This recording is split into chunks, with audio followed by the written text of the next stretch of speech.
Students, आप सब कुशल होंगे। चलिए, हम लोगों ने पिछली वीडियो में पढ़ा है SN1 व SN1 मैकेनिज्म को पढ़ा, उसके डिफरेंस के बारे में जाना कि SN1 में कौन कौन सी पास्टुलेट्स हैं, कौन कौन सी विशेषताएं हैं और SN2 में कौन कौन सी विशेषताएं हैं। आज हम उनके कुछ उदाहरणों के बारे में बात करेंगे। तो देखिएगा, जो हमारे न्यूक्लियोफिलिक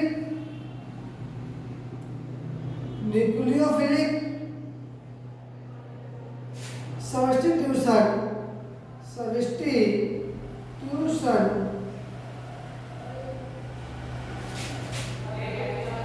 रिएक्शन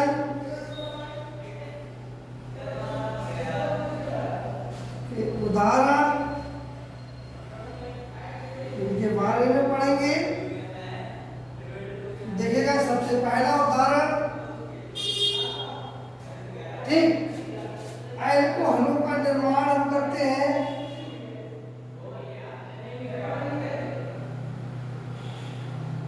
अल्कोहलों का निर्माण होता है, कैसे कैसे होता है, ठीक। फॉर्मेशन ऑफ अल्कोहल्स, देखिए रिएक्शन में हमने कोई भी एल्किल हैलाइड ले लिया, कोई भी एल्किल हैलाइड ले सकते हैं। उसकी क्रिया हम KOH या किसी भी अनार्थ HCl3 की उपस्थिति में कराए हम। यहाँ से क्या बनेगा, ये वाला जो Br है वो K के साथ चला जाएगा, KBr बना लेगा और बन जाएगा CH3 CH2 OH plus KBr। ये तुम्हारा एथिल अल्कोहल बन गया। क्या बन गया? Ethyl alcohol.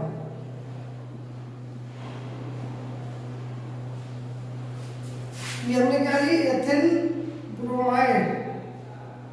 पता है, एथिल ब्रोमाइड, ब्रोमो एथेन, ठीक। यह है पोटेशियम हाइड्रोक्साइड। तो हम सब लिखेंगे कैसे, अल्कोहलों का निर्माण कैसे करेंगे। पेपर में क्वेश्चन किस तरह से आते हैं, ठीक। एथिल ब्रोमाइड से या एथिल क्लोराइड से एथिल अल्कोहल कैसे प्राप्त करोगे, एथिल ब्रोमाइड से एथिल अल्कोहल कैसे प्राप्त करोगे, इस तरह के क्वेश्चन आएंगे। अब वहां पे आपको नहीं पता होगा क्या करते हैं, तो इसके लिए हमें इस रिएक्शन को पढ़ना पड़ता है। एक हमारी न्यूक्लियोफिलिक सब्स्टिट्यूशन रिएक्शन होती है, नाभिक स्नेही प्रतिस्थापन क्रिया है, जिसके फलस्वरूप ऐसा होता है। तो हम इसे लिखेंगे कैसे, जब किसी एल्किल हैलाइड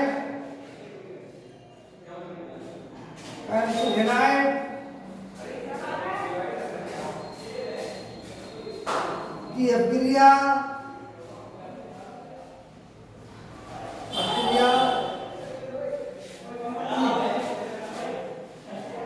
KOH या अनार्थ HCl3 की उपस्थिति में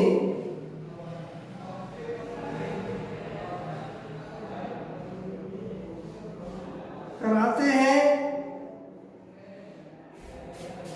तो अल्कोहल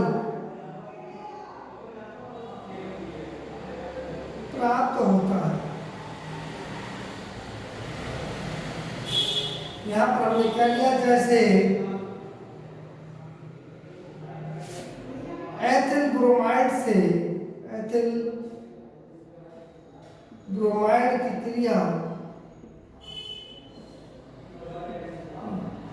KOH से कराने पर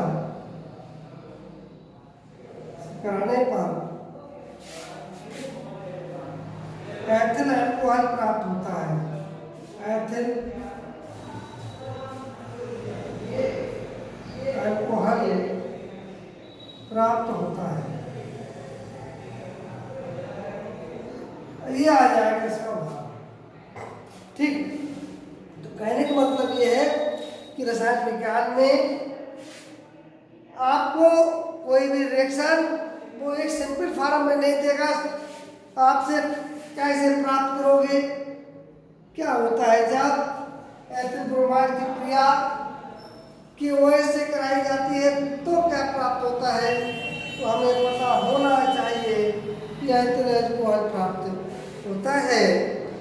यहाँ पर जो तुम्हारा Br है OH माइनस के द्वारा, जो Br है इसका रिमूवेशन हो जाता है OH माइनस के द्वारा होता है। ये तुम्हारा न्यूक्लियोफाइल है। ये क्या है, न्यूक्लियोफाइल है, और ऐसा वैसा नहीं है, स्ट्रॉन्ग न्यूक्लियोफाइल है। ये तुम्हारा न्यूक्लियोफाइल है, ये वीक है। ये कैसा है, वीक न्यूक्लियोफाइल।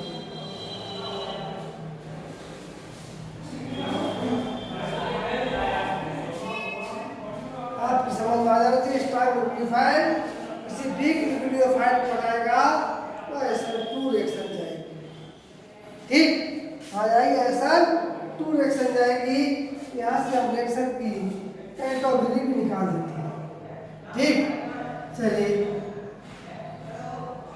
इसके साथ में हम पढ़ेंगे ईथरों का निर्माण।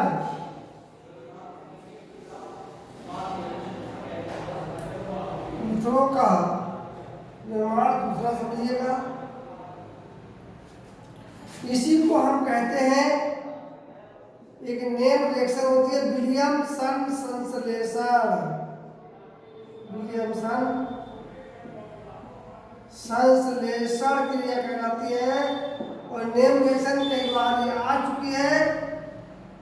ठीक, विलियमसन संश्लेषण इसमें होता क्या है, जब किसी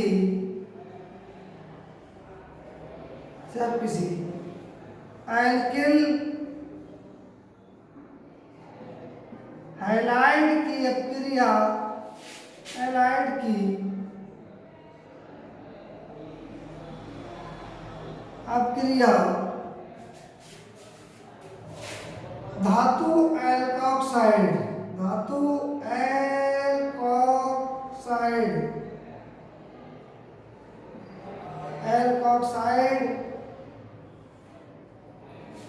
से कराते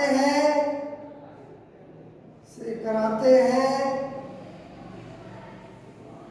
तो ठीक ईथर प्राप्त होता है। ईथर प्राप्त होता है। इस अपक्रिया को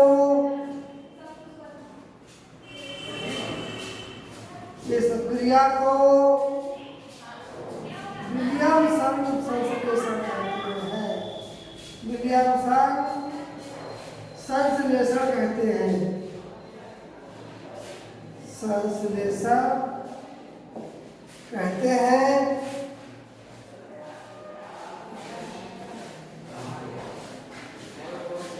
जैसे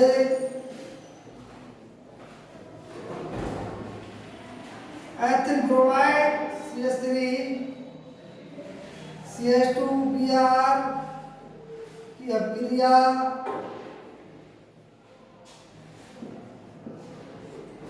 सोडियम मेथॉक्साइड मेथॉक्साइड क्या होता है, CH3ONA सोडियम मेथॉक्साइड से कराते हैं तो क्या प्राप्त होता है हमें, ठीक ईथर कौन सा हो जाएगा, dimethyl ether ethyl methyl ether प्राप्त होता है।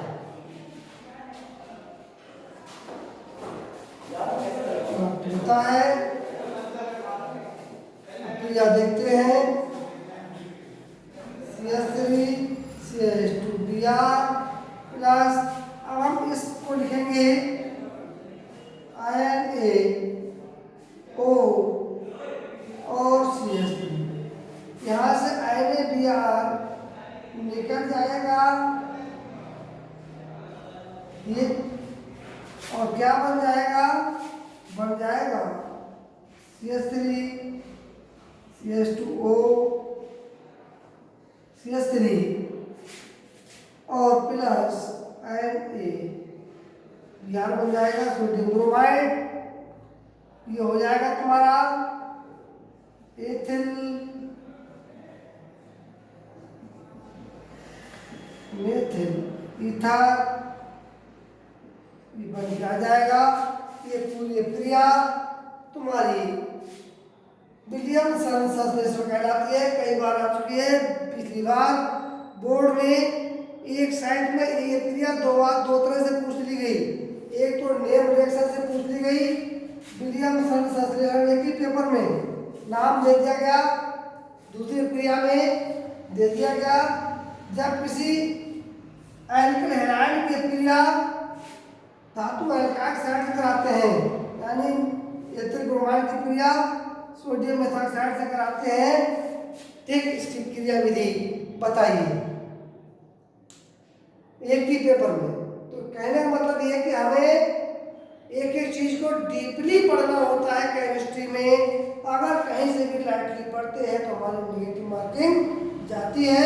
तो हमें ये भी पता होना चाहिए कि इसको मिलाने पर क्या बनता है और वो रिएक्शन क्या करा दी। सॉरी, ठीक है। चलिए इसी में अगला हम चलते हैं आइसोसाइनाइड द्वारा विस्थापन। ये सब विस्थापन है। यहाँ पर किसके द्वारा विस्थापन हो रहा है, यहाँ पर इस धातु के द्वारा विस्थापन हो रहा है। ठीक, हाइड्रोक्साइड क्रिया में। चलिए तीसरे में यहाँ पर Na तुम्हारा जो है ये Br को निकालेगा। ये तुम्हारा जो एक एल्कोक्सी बन जाएगा आयन, ये बहुत स्ट्रॉन्ग क्या बन जाएगा तुम्हारा न्यूक्लियोफाइल। वो अटैक करेगा इस पर, ये ऑक्सीजन, इसके बाद इलेक्ट्रॉन भरपूर होंगे, ये तुरंत इस पर अटैक कर देगा। ठीक, तो ये रहेगा। चलिए आइसो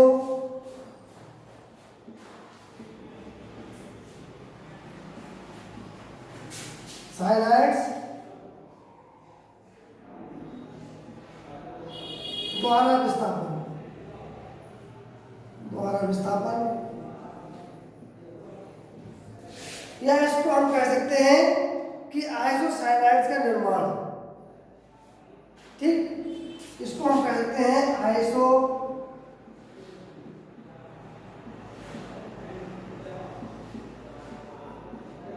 साइनाइड्स का निर्माण।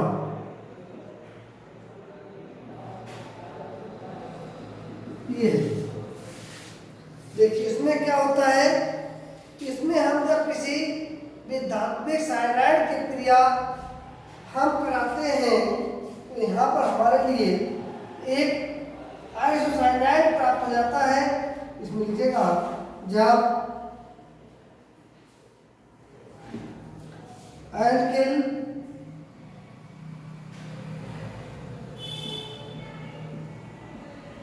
हैलाइड्स की क्रिया ठीक AgOH से कराते हैं, ये सिल्वर ऑक्साइड, सिल्वर हाइड्रोक्साइड है, ये से कराते हैं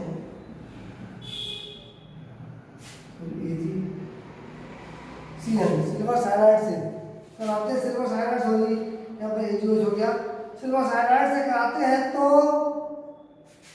क्या हो जाएगा हमारे लिए एथिल एल्किल साइनाइड प्राप्त होता है। एल्किल साइनाइड प्राप्त होता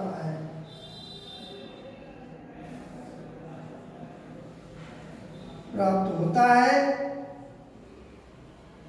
जैसे हमने कराया क्या, हमने एथिल कोई भी एक क्लोराइड ले लो, CH3 CH2 Cl plus Ag, CN से क्रिया कराई, ये भी तुम्हारा एक स्ट्रॉन्ग न्यूक्लियोफाइल है, साइनाइड बन जाएगा।